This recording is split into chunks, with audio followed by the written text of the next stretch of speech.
we must be able to question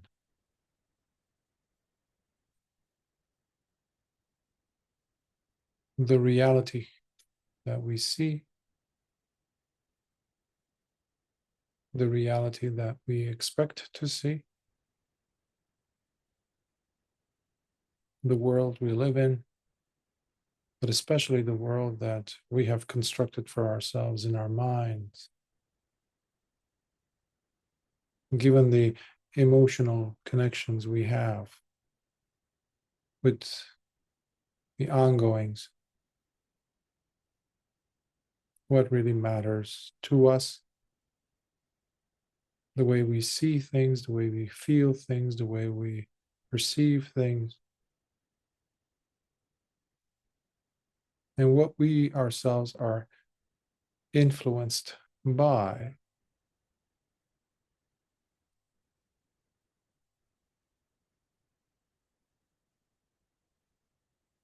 Instead of just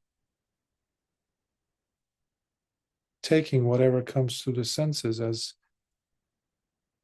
clear-cut, absolute, 100% truth.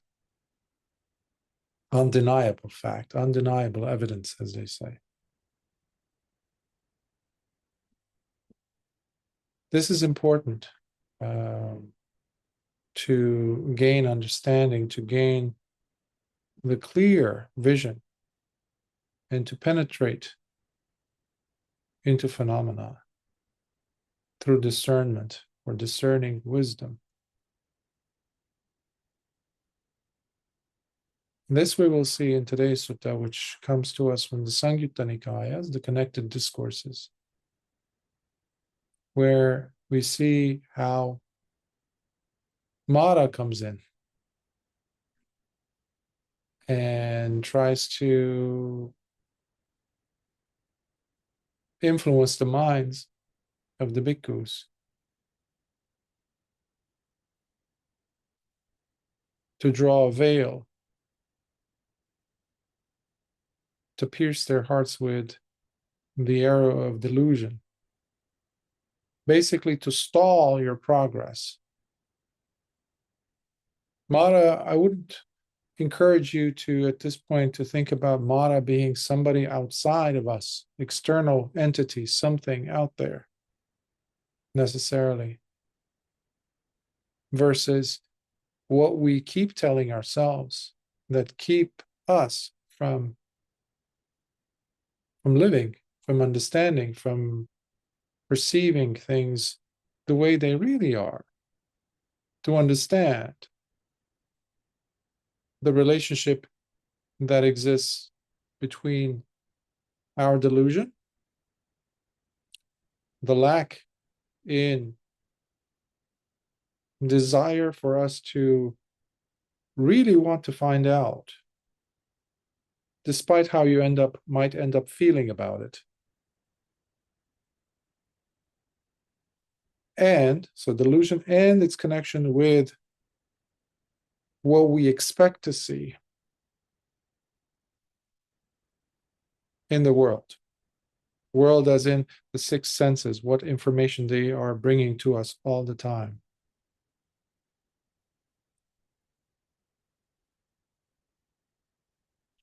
Expectations have everything to do with it. Your previous experiences have a lot to do with this. You can try to look at a contrasting image, let's say a white background with black, writing. And you just keep your eyes open and you just look, focus on that. And then suddenly close your eyes.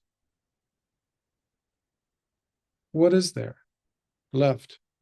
Well, even though your eyes, your eyelids are closed, but you're still seeing a residual image, the after effect of that image left. It might have changed color. Maybe it's now purple, indigo, yellowish maybe, but there is definitely an image.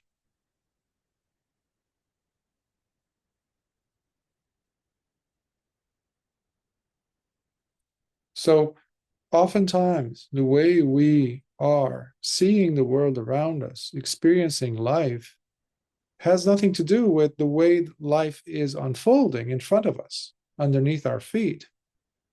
It has everything to do, however, with the way we are still having shut our eyelids and wanting to see the after effect, the after image, the residual image of what it was or what we would like it to be. This is what is also meant by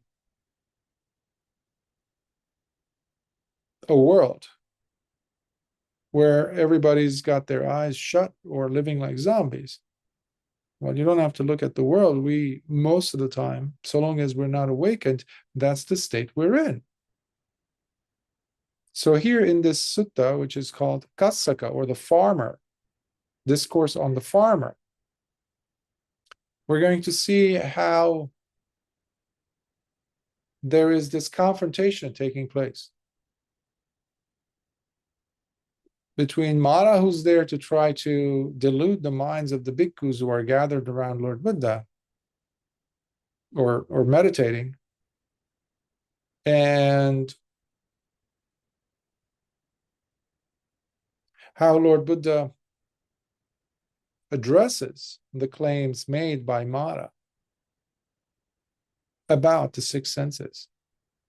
So without further ado, let's dive in. It's sutta number 4.19, so SN 4.19 from the Samyutta Nikāya, the connected discourses. This again is from the Sagatavagga Samyutta, which is the connected discourses dedicated to, or on the theme of verses being spoken, being used within those discourses. And it comes from the collection under Māra Samyutta, dealing with Māra, the evil one. And it's from the Dutiya Vagga, the second section of that.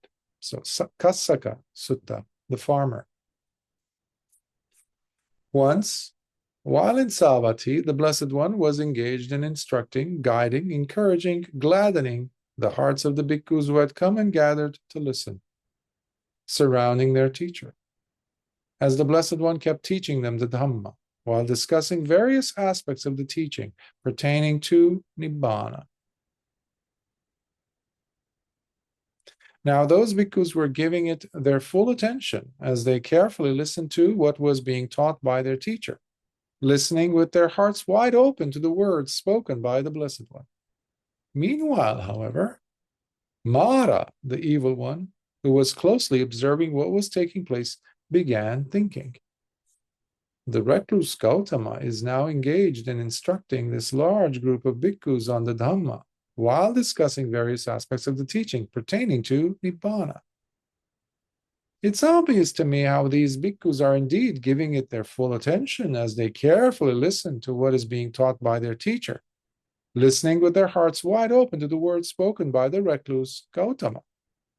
I must, therefore, disrupt this immediately by pulling a veil over the minds of his bhikkhus at once. So, in wanting to shake their faith and disturb their focus, Māra, the evil one, conjured up another ruse, one of his many, many tricks, whereby he transformed himself into a larger-than-life shape of a farmer, carrying a massive plow over one shoulder, along with a very long whip. In addition, his hair was all disheveled while wearing a burlap outfit, with bare feet that were all covered in wet mud. So basically, it's a very compelling image. If you notice throughout the suttas, whenever you see Māra being personified, when he shows up as a person, he doesn't like to show up in normal, average attire. He always has to make an entrance to shock the person, especially when you're dealing with a group of bhikkhus who are deep in meditation. So they are trying to penetrate as to what Lord Buddha is saying about instructing them on Nibbāna. So to jolt a person out of that state, you need to have really bombastic presence, really something that is earth-shatteringly different. So he shows up like larger than life. So maybe he was a huge-bodied farmer, all disheveled, with a big plow, wearing something that people don't necessarily wear, burlap, a very uncomfortable outfit, bare feet and all covered with mud, and there's no mud around them. They're living in a monastery. They're staying in a monastery. There isn't mud, you know. Manifesting in this form, Māra, the evil one, then began approaching the Blessed One and began addressing him in this manner. Tell me, recluse, where did you see my oxen go?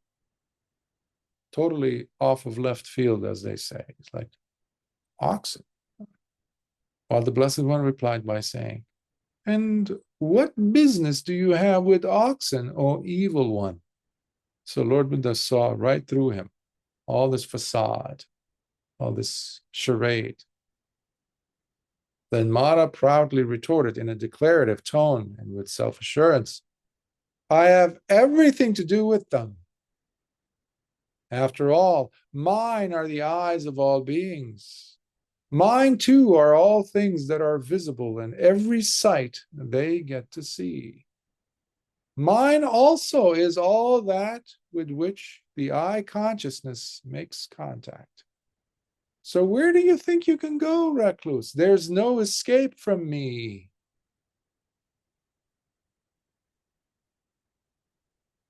The eyes that we worship. 72, 75% of the information that the brain gets comes from the visual perception, the information that we gather for most people. Most as in all those who have eyes that see.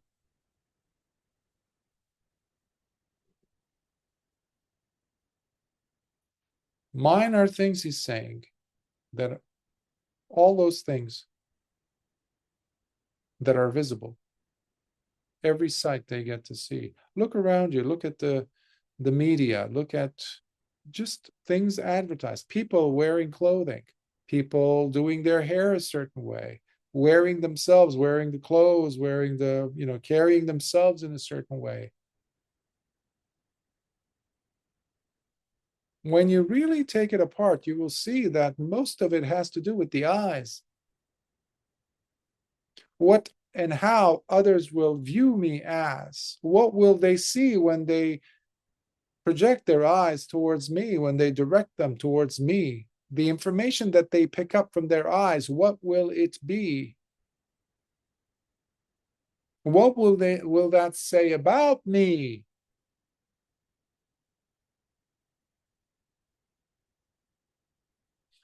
By the way, science, which claims to be based on observation, empirical observation, right? Majority of the time, guess where it is gathering that observation from? The eyes.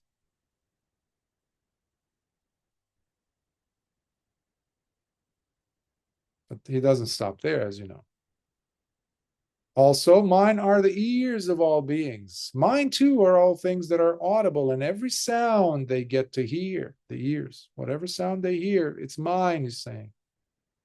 Mine also is all that with which the ear consciousness makes contact. So here we're seeing also dependent arising, dependent origination, if you notice.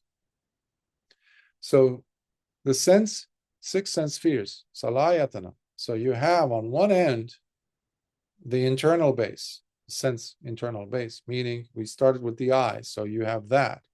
And then you have its counterpart, the thing which it picks up, meaning the visible object, right? And then you have the thing that happens between these two when you have attention given by the eye that works under right circumstances and sees this visible object, then you have this thing called eye consciousness take place as a result of these two coming together. Now, when you have these three showing up, then you have eye contact. He's saying all of this is in my domain. You are in my hands. You are in my clutches. I got you. I dictate what will happen next. No wonder craving happens next.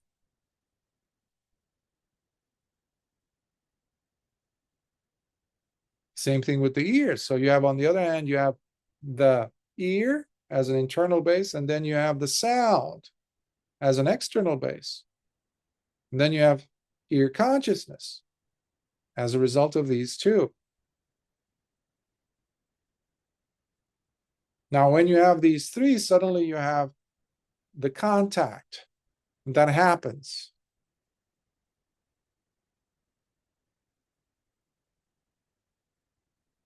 And then we grab hold of that contact and say, aha, this is it. This is undeniable. This is it. This is a fact. This is happening. Contact is real. That's what the deluded mind will think.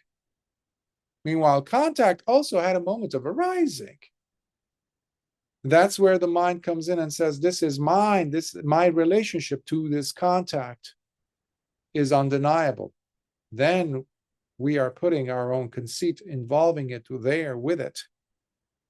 We have just interjected ourselves. We have infused ourselves. We have dropped in on all these things happening, and now it has become a relationship with the thing being contacted, instead of just leaving it at the moment of arising. If you remember from the Majjhima Sutta, one of the elders was saying, at one point there is contact, one end.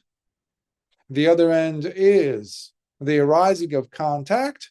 And what's in the middle? The cessation of contact. But craving comes in, the seamstress, and starts stitching these two together, completely canceling out the middle, completely telling you, no, there's no cessation of contact. Once contact happens, that's it, you're stuck. No.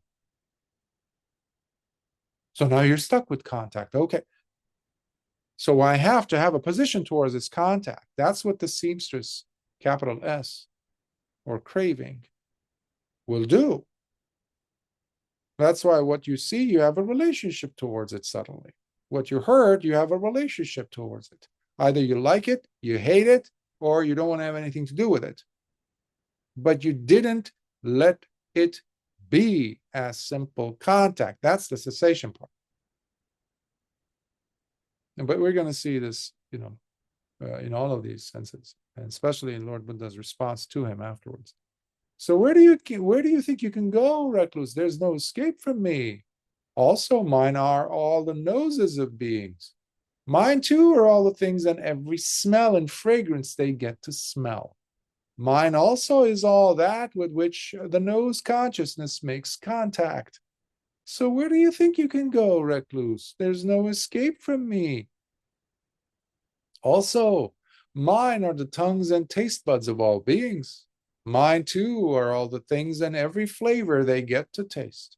Mine also is all that with which the tongue consciousness makes contact. So where do you think you can go, recluse? There's no escape from me. After all, mine are the bodies of all beings. Mine too are all the things and every tactile object they get to touch. Mine also is all that with which the body consciousness makes contact. So, where do you think you can go, recluse? There's no escape from me. Also, mine are the minds of all beings. Mine too are all the things and every thought or idea they get to know or cognize. Mine also is all that with which the mind consciousness makes contact. So where do you think you can go, recluse? There's no escape from me. So he covered all the spectrum of the six senses. Now we're going to see what Lord Buddha says. Because this was like his declaration of sorts. Māra is declaring his dominion over all that the six senses have to do with, which means everything. That means even if you're a Brahma god, guess what? You are in his grasp. Nowhere can you escape so long as you have the six senses, he's saying. And the Blessed One replied to Māra by saying, indeed, O evil one, it is true that yours are the eyes of beings. Yours are the sights they get to see, and yours too are all the things with which the eye consciousness makes contact. However, O evil one, that is where your dominion ends and never reach or go beyond. For wherever there are no more eyes, no more sights to go out or to look for, no more eye consciousness that goes out seeking to make contact with visible things anymore, then there your dominion ends and is no more. That's where you cannot exist, nor ever come to know or even experience. Oh, you wicked fool. So Lord Buddha just declared that there is beyond the dominion of Māra, into which he cannot make any claims nor enter, have any clue about. Also, it is true that yours are the ears of beings, yours are the sounds they get to hear, and yours too are all the things with which the ear consciousness comes to make contact. However, O evil one, that is where your dominion ends and never reach or go beyond. For wherever there are no more ears, no more sounds to go out or to look for, no more ear consciousness that goes out seeking to make contact with audible things anymore, then there your dominion ends and is no more. That's where you cannot exist, nor ever come to know or even experience. Oh, you wicked fool. Also, it is true that yours are the noses of beings. Yours are the odors they get to smell, and yours too are all the things with which the nose consciousness makes contact. However, O evil one, that is where your dominion ends and never reach or go beyond. For wherever there are no more ears, no more sounds, or no more noses, rather, there's a typo here, no more nose consciousness that goes out seeking to make contact with fragrant things anymore, then there your dominion ends and is no more. That's where you cannot exist, nor ever come to know or even experience, oh, you wicked fool. Also, it is true that yours are the tongues of beings. Yours are the flavors they get to taste, and yours too are all the things with which the tongue consciousness makes contact. However, O evil one, that is where your dominion ends and never reach or go beyond. For wherever there are no more tongues, no more flavors to go out or to look for things, no more tongue consciousness that goes out seeking to make contact with flavorful things anymore, then there your dominion ends and is no more. That's where you cannot exist, nor ever come to know or even experience. Oh, you wicked fool. So what Lord Buddha is declaring also is that you can live. This is in contrast to those who say deludedly that an arahant is someone who no longer has any sensibility to or sensitivity to things, to the six senses. That is incorrect. They're talking the language of Māra, such beings. They're not talking the language of the Dhamma at all, because there is escape. There is an escape from all of this, from being a captive, from being a prisoner to the six senses. Lord Buddha had all the senses that everyone has and working perfectly. When he tasted something, he did know, he did experience it as sweet, bitter, salty, pungent, or anything. But it stops there at the point of contact. That's where tongue no longer exists.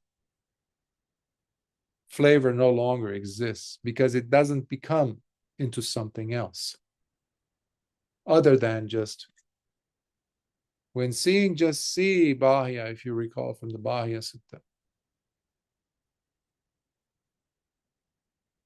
Mute mutamattang, from when sensing, just sense. instead of turning it into a story. Also, it is true that yours are the bodies of beings, yours are the tactile objects they get to touch, and yours too are all the things with which the body consciousness makes contact. However, O evil one, that is where your dominion ends and never reach or go beyond. For wherever there are no more bodies, no more touches to go out or to look for things, no more body consciousness that goes out seeking to make contact with enjoyable tactile things anymore, then there your dominion ends and is no more. That's where you cannot exist, nor ever come to know or even experience, O you wicked fool. Also, it is true that yours are the minds of beings. Yours are the thoughts and ideas they get to know or think about. And yours too are all the ideas with which the mind consciousness makes contact. However, O evil one, that is where your dominion ends and never reach or go beyond. For wherever there are no more minds, no more thoughts or concepts to go out or to look for things, no more mind consciousness that goes out seeking to make contact with concepts anymore, then there your dominion ends and is no more. That's where you cannot exist, nor ever come to know or even experience, oh, you wicked fool. So Lord Buddha just put him in his place.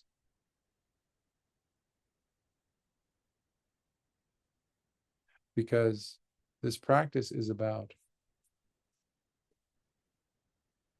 not taking this life seriously, in the sense that it is simply the collection of data that comes to us with these six senses. No, every sixth sense is giving you a story, a storyline in a sense. And plus, we're not even talking about what is being shown to you, you're exposed to. When we practice sila, when a person is practicing their precepts, they're living a virtuous life or trying to, you are minimizing the outside influence. You are minimizing the otherwise natural or hidden habitual proclivities and drives of you, how you've lived your life, from becoming perpetuated again and again, and dragging you into more and more situations, circumstances, and actions where you are too committed to these six senses and what they bring. That's why when that person comes and says those harsh things to you, you're ready to be, well, you're already inflamed with rage.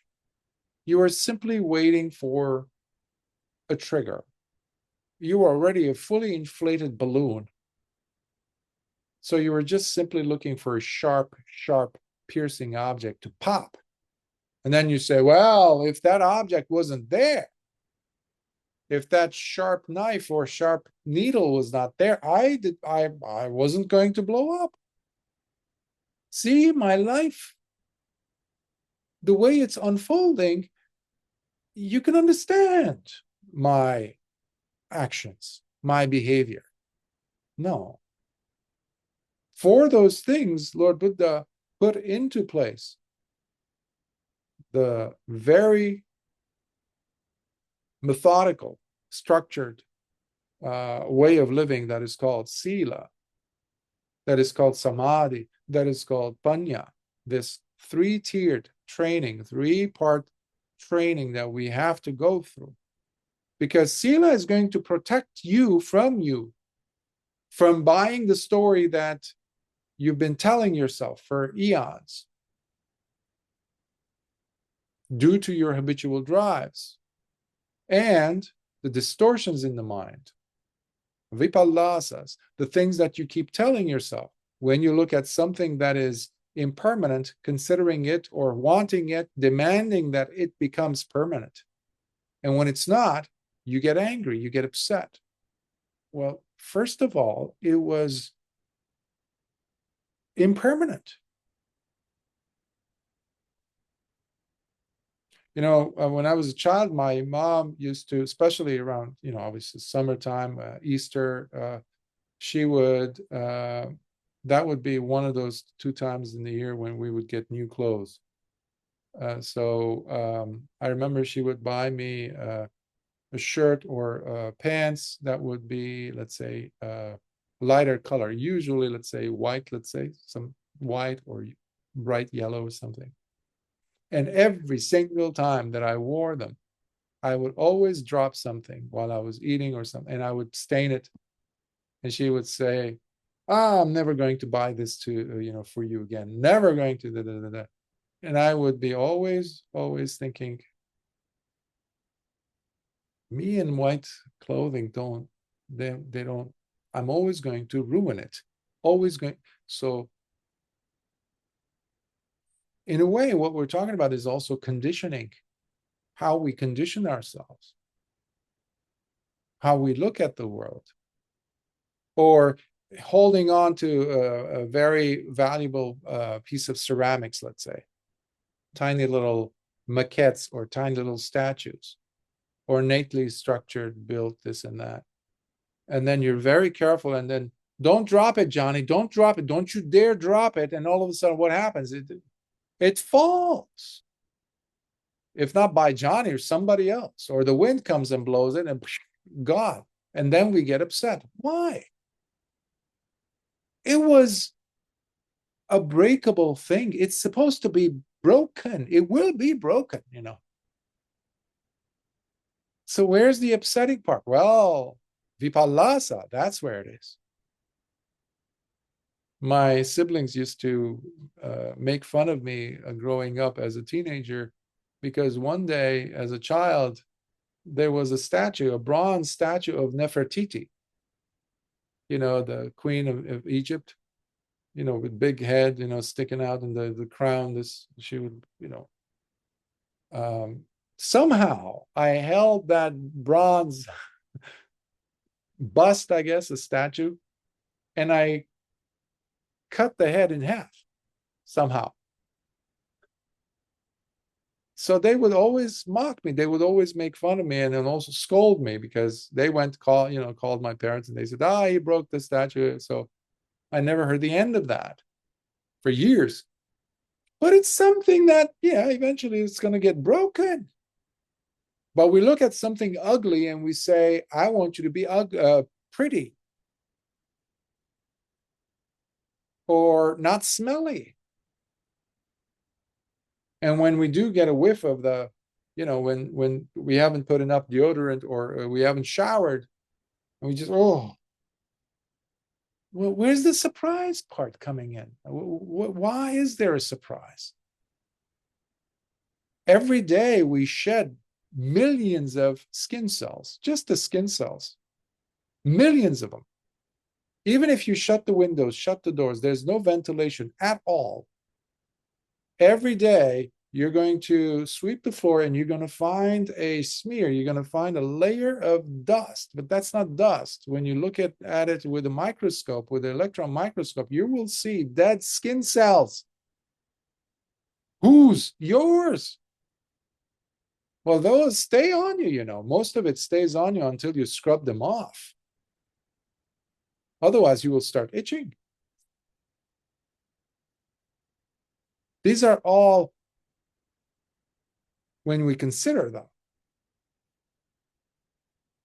they start to peel away our vipallasas, our distortions that we carry in our heads. Because those distortions, as we repeat them like a mantra, those are the responsible parts of ourselves. Those are the things that make us continuously experience suffering. That's why ultimately no one else other than ourselves are responsible for the dukkha we're experiencing, because we keep dragging ourselves into new ones. It's like somebody who has dirty hands, dirty, wet, dirty, muddy, whatever you want to call it, hands. And they walk into a newly painted, beautiful, pristine, white-colored walls house, basically. And they go, oh, look at this, look at this. Oh, they're not looking at what's happening after they've touched it. They go to the beds and the sheets and the towels, and and everything is white or clear or clean. And then they turn around and they see everything smudged. Everything is now dirty, and they get upset. Who did this? Who did this? We did. That's why ignorance is not something passive. Ignorance is an involved action. It's an involved, intentional doing that it requires. Our involvement, direct involvement, it has intentional thinking behind it because it's intentionally ignoring what's happening, what's taking place. That's why moha or delusion is not, or avidya is not something passive. We need to question our contacts that we're taking them into being something that they're not, bigger than what they're supposed to be seen as. Then in response, Māra spoke these words in verse. So long as there are things for one to claim as mine, so long as there are beings who claim them as mine, that's where your mind and attention will remain, right by my side. So there's no way of escaping me or recluse. So Māra still is not getting it. He's saying, so long as there are people who take it personally and call something, the thing, whatever it is that they're experiencing, as mine. I mean, look at when we go to a clinic, when we go somewhere, or a bus station, train station, airport, and we're sitting somewhere, we found a seat and we sat there. And then somebody comes, or we get up, and then we go over there and we forget something. And then we come back and we're looking for it, and we say, oh, did you see that thing I left by my seat, or where I was sitting? That was my seat that you're sitting on. Mine. All of a sudden, that thing that doesn't belong to anyone, all of a sudden belongs to me.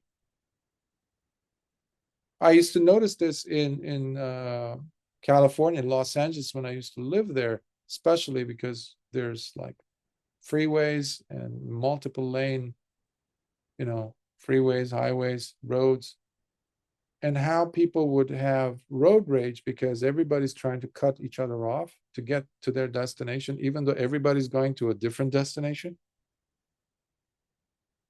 Everybody's got a different time schedule, but somehow everybody's thinking that they're in a race with each other. Total strangers. But the interesting thing to me was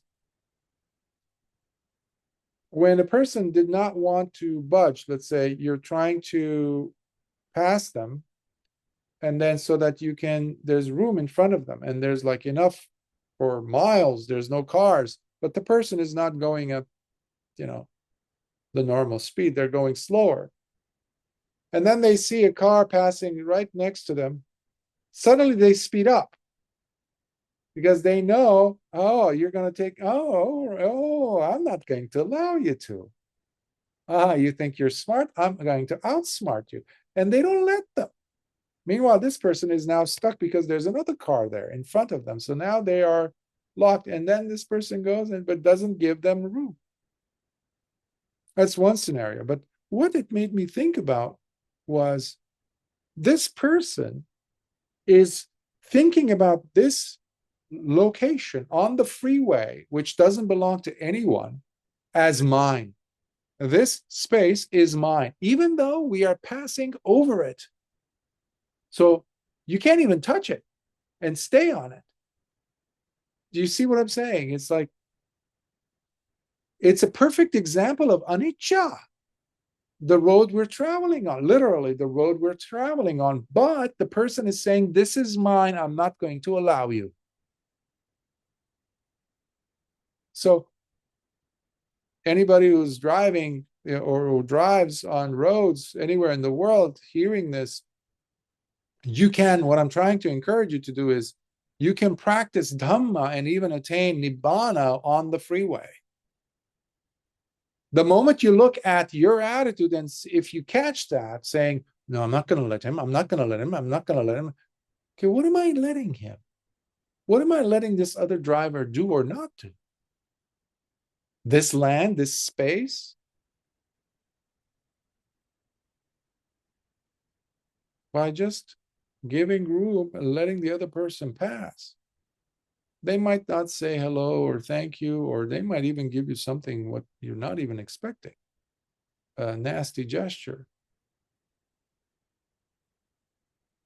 But that's not your objective. The Dhamma that you brought to mind is going to allow you, if you do it right, to see and understand your relationship you had with the attachment to that place.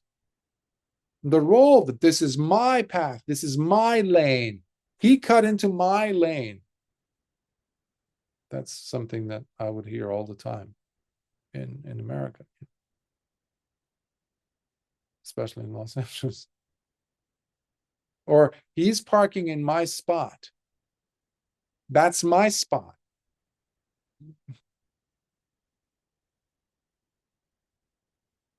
Of course, these are extreme examples, maybe for some, but we do this silently all the time, all of us, when it comes to the six senses. So Māra just made another claim saying that so long as there are beings who call this as mine, so long as there are beings who claim, so long as there are things that beings call them as mine, so long as there are beings who call those things as mine, that's where mind and attention will remain by my side. So basically, I still have you. So there's no way of escaping me. That's why people come up and start to, even in the realm of in Dhamma circles, people hold staunchly to their ideas, write books to try to defend their position, go on debating platforms. No. And they're talking about Dhamma. That's the mind-boggling thing. People start fighting, arguing, debating over anicca, People start arguing on dependent origination, dependent paticca samuppada. They start arguing. Why? Because they're actually in the back pocket of Māra. Because they have taken paticca samuppada as a thing that is to be owned by them, therefore theirs, their interpretation. This is all asmimana, conceit. Am, conceit. But the Blessed One again replied, this time in verse, while addressing Māra, as he said, all that which you speak about are of no concern to me, for there's nothing that I may claim as mine. Hence, your references here can never apply to me. Therefore, the path I take and travel upon will never be seen by you, O wicked fool. Thus, it will forever remain unknown to you. So basically, you're barking up the wrong tree, Māra. That's what Lord Buddha is saying to Māra. You're still not getting it. Māra doesn't get it. You can think of Māra as childish, quite infantile. But again, the encouragement here is not to look at Māra's personification here as an external entity. This has everything to do with our approach, our understanding, our relationship with the six senses, and how much we give them credence, validity over the life we live and the choices we make, decisions we make. Because ultimately, it is your time that you have on this planet that is the most priceless thing. Once you come in contact with the Dhamma, what are you doing? How are you living your life? How are you pulling yourself out of this maze maze of this deluded way of living, the distortions that we have in our minds and our attitudes.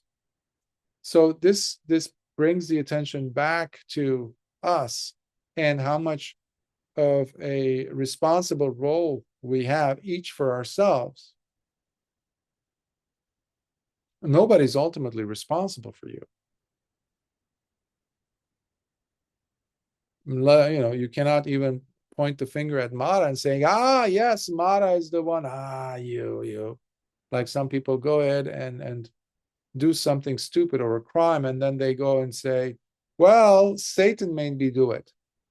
Māra made me do it. There's no such thing, ultimately, because you still have a say in it. You still have to pull the plug on that voice. You have the ability, if you want to apply it. But that requires training.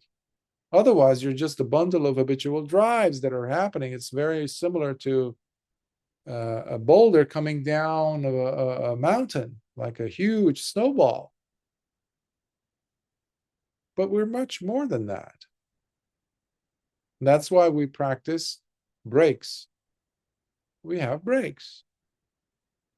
We call them sila. To identify, to see what is appropriate, what is not, what brings sorrow, what brings suffering, what brings disappointments, what brings dukkha to us and others. We stop doing that. Okay. Why? Because you want to have the noise die down so much that you can actually see the mind, the internal environment of the mind, and you start seeing how, I have work to do here. But first you have to close the doors outside so that the rats don't get in. More complications, nasty realities, situations, unpleasant things don't happen anymore, so that you can go on doing the important work now. This is when sila becomes adisila. You have now graduated in that, because you don't go back to those things anymore like you used to. And it becomes second nature. It's like habitual, because now your focus is primarily with sati and panya. You are now doing fine tuning, basically. You are looking for areas in your mind, in your heart, where there's still some agitations, things that jolt you. What are those?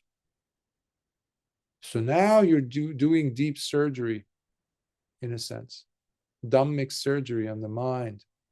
You're observing, you're seeing what needs to be picked up, understood, and drop them. And it all has to do with our sticky fingers. Are we holding on to things? Or are we seeing our relationship to the contact? The next time around, eventually you start seeing that, no, I'm going to drop it right there. That's when you are quitting Māra's company. You're handing over your resignation. Oh, what a lovely thing. I'm out. I'm out of Shawshank, you're saying to Māra. I'm done. I'm done.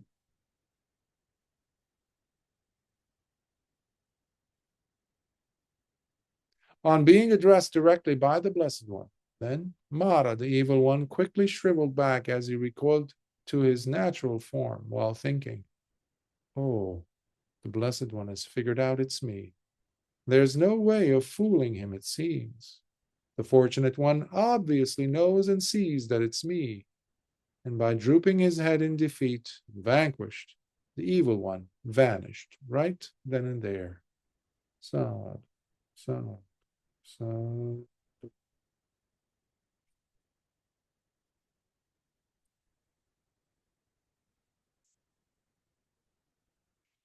No one can complain that this discourse, this sutta, doesn't relate to them. Every one of us is included within its framework, if you will, its boundary. boundary. Meaning, if you're alive, if you have senses, if you have the salayatana, if you have the sense spheres, even one of them,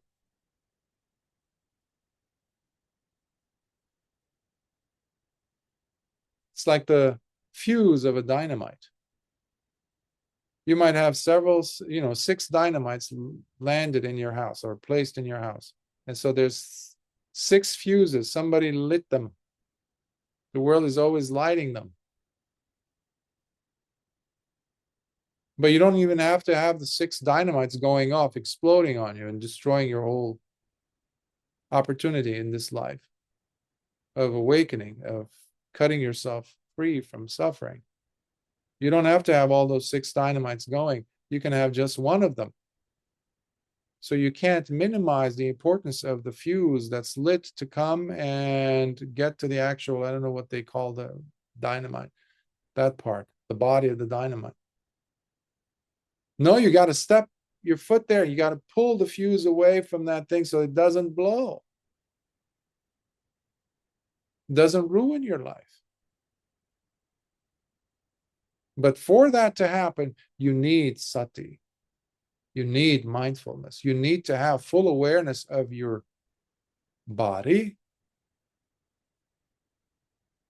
You need to have full awareness of your state of emotions.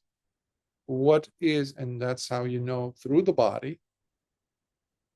But how could you know these two things if you are absent? There's no mindfulness, awareness of what is happening. Because oftentimes we are interpreting it, we are talking to ourselves and saying, well, it's happening because he did this, she said that thing over there happened to me. So you're attributing authority, giving away the role that you have to inhabit this moment, this time period, this body, and these emotions that are going on. So this requires honesty. This requires honesty from us to say, okay, this is what's happening. What is that feeling like? I have as if I have a knot in my gut. What is that?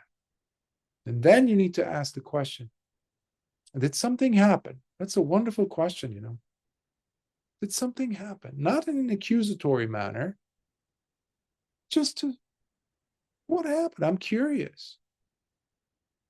I was doing fun, and all of a sudden now my mouth is like, there's a bitter taste in my mouth, and I didn't eat anything. Why? Oh, my gut. Oh, I feel this dread coming. What? Whoa, whoa, whoa, whoa. Did I read something? Did I hear something? So here is where you're doing investigative work. This requires you to look with honest eyes to see what's happening. And all of this comes if there is the willingness to appreciate the need, the necessity for you to be joyful. This is key. People don't talk about that.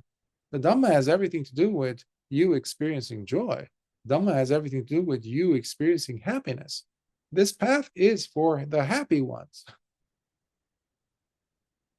So we're not just seeking wisdom to become wise, to give answers like, no, not just that. That's, it comes along. But you have to have this sense of happiness underlying everything. And that happiness has also with it non-agitation. That's why it's not happiness and pleasure are two different things. True happiness has everything to do with the heart being serene, contented.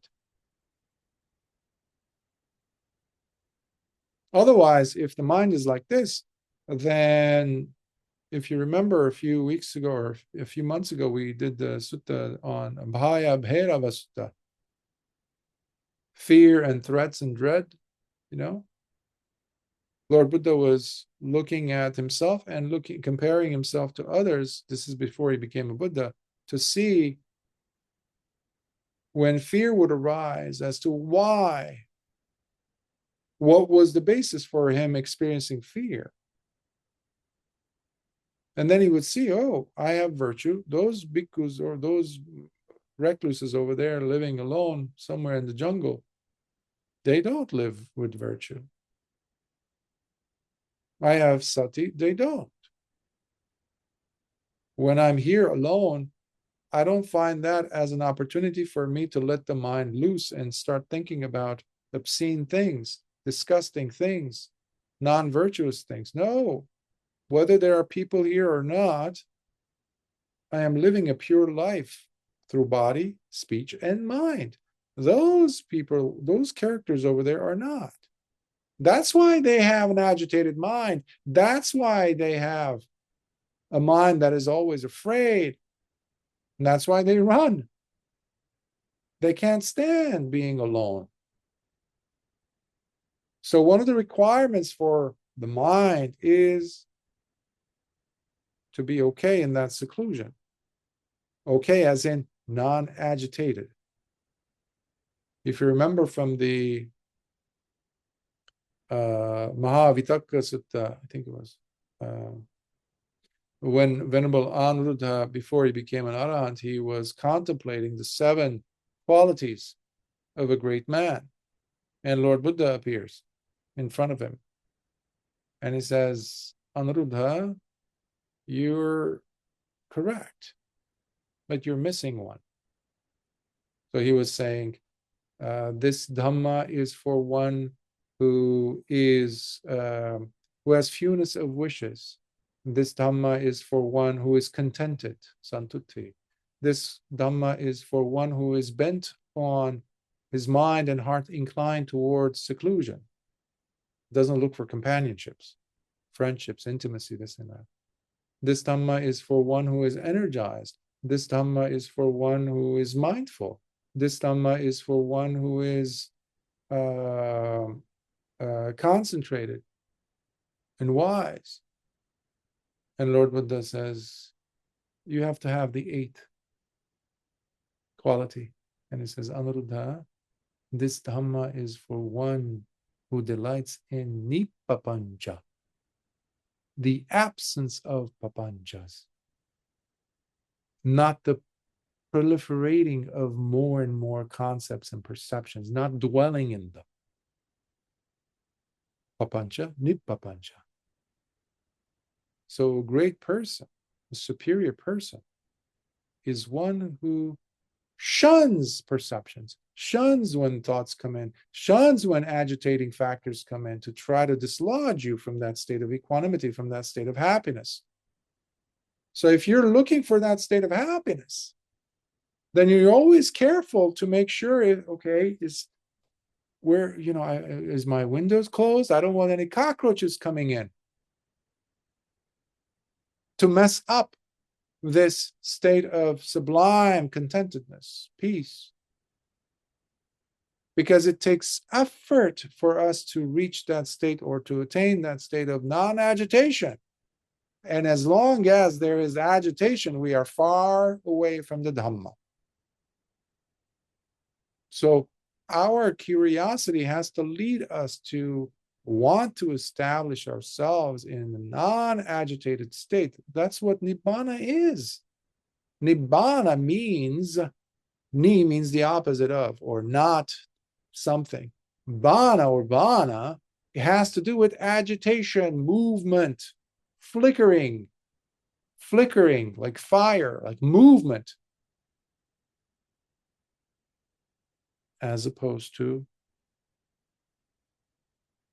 calm. So we have to be desiring that, wanting to have that level of peace and quiet and happiness for ourselves. So when you're doing sati, when you're practicing sati and sampajanya, the full awareness of what you're thinking, what you're experiencing, what you're feeling, what your body's doing, undergoing, there's a purpose for that.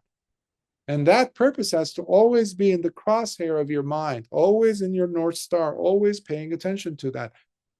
So your sati has a purpose, to make sure that you stay in non-agitation, to make sure that you experience more and more happiness, contentedness. That's not a bad way of living life. That's why people kept coming to Lord Buddha, because they liked what they were seeing. They said, can I have some more? Can I have some of that? That's how Venerable Sariputta became an arahant. That's how he tasted the Dhamma. He saw Venerable Assaji walking when he was Upatissa. He was like, oh, look at him. Oh, I wonder who his teacher is. And he goes, and Venerable Assaji just gives him barely a verse. But he was moved. He was inspired. He was encouraged. He wanted that. So we need to have that wanting. This is healthy. This is key. From the Kimmulaka Sutta, if you remember, we covered, I think last year or the year before, what's at the root? Chanda is at the root. Chanda. That desire for the Dhamma has to be there. That enthusiastic fervor has to be there to move you out of your sludge, the muddy gunk, the ditch, and out, so that you see, oh, there's a world outside of this? Yes.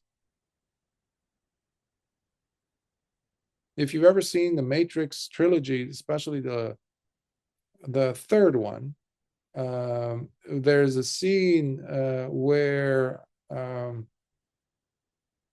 they're all in darkness, this and that, and then somehow they get into this airplane, whatever, ship, and they shoot up because the whole planet is covered up in dark clouds and no sun is penetrating. So everybody starts, for generations, for hundreds of years, people had thought that that's life, that darkness. But there is a scene where the ship pierces through, it shoots up through the clouds, thick clouds, and then it penetrates, and then all of a sudden there's this beautiful light, blue sky covered in rainbows all over. And the actors, they're like, their eyes glow. They're like, wow. That's the metaphor that I'm trying to use for the Dhamma and what the Dhamma offers us. So don't be fooled by the darkness underneath the clouds. That's the delusion that Māra wants to keep us slaves in. But in order for you to pierce through, you need to be willing to want to be happy. Do you really want to be happy? Maybe that's a good question to ask every day. Do I really want to be happy? Seriously, let's sit down here for a moment. Ask yourself that. And perhaps even write down in a journal or somewhere as to what the obstacles might be for you to not even ask that question, or when you do ask it, what do you suppose might be the causes or conditions for you not to want to be happy, or obstructing you from being happy when you do want to be happy? So you see the variations of it. But the only way you can know is if you are honest with yourself and sit down with yourself. Nibbāna, Nibbāna, Nibbāna, they keep talking about. Like, do I really want to experience it? What is it? Really, let's talk about that. Let me look into that. Oh, Bhante just said it's happiness. Okay, it's clarity. Okay, it's wisdom. Okay, it's not making stupid mistakes anymore. Okay, it's not being dependent on the six senses. Okay, I think so you mean I'm coming out of prison? How do I feel about that? Some inmates, when they are about to be released, they start panicking because they deep down look and they see that they don't want to leave the prison. Are you one of them? You can only know that. So do you give yourself the permission to be happy? That's what I'm asking. Do you give yourself the permission to attain to a state of non-agitation? That's another good question, I think.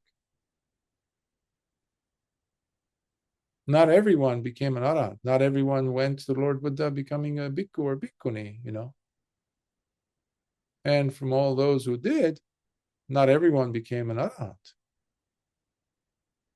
It's very personal. It's a very personal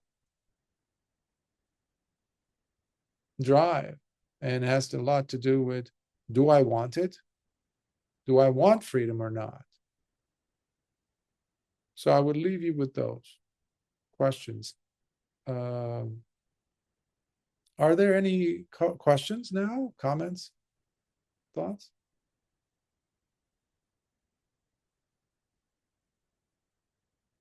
Okay, then. Let's transfer some math.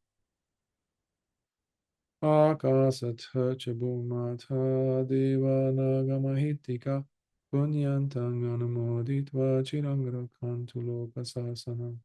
Akasatha chabumata devanagamahitika punyantang anumoditva chirangrakhantu desana. Akasatha chabumata devanagamahitika punyantang anumoditva chirangrakhantu mam paranti.